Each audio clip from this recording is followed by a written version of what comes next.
দেখুন আমাদের ছোট্ট সানিয়ার বাসায় একটা আস্ত মুরগির বিছানা। যখনই ওর ঘুম পায় ওই মুরগির পেটের ভেতরেই লুকিয়ে পড়ে।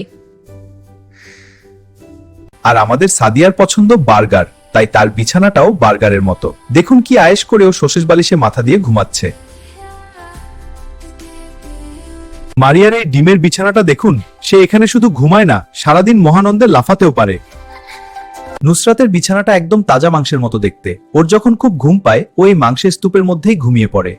ফারিয়ার আছে এক অদ্ভুত কাঁঠালের বিছানা। ওই কাঁঠালের চাদর গায়ে দিয়ে একদম নিশ্চিন্তে ঘুমায়। নাদিয়ার যখন ভীষণ ঘুম পায় তখন সে একটি বিশাল লিচুর খোসার নিচে গিয়ে আরাম করে ঘুমিয়ে পড়ে। সবশেষে দেখুন আমাদের ছোট্ট বুড়ির বিছানা। ও একটা আস্ত কোল্ড ড্রিঙ্কসের বোতলের ভেতরেই দিব্যি ঘুমিয়ে যায়। বন্ধুরা, আমাদের এই ছোট্ট সোনামণিদের ভিডিওটি কেমন লাগলো আপনার নাম কমেন্টে অবশ্যই জানান। ভালো লাগলে লাইক দিন এবং সাবস্ক্রাইব করে আমাদের সাথেই থাকুন। ধন্যবাদ।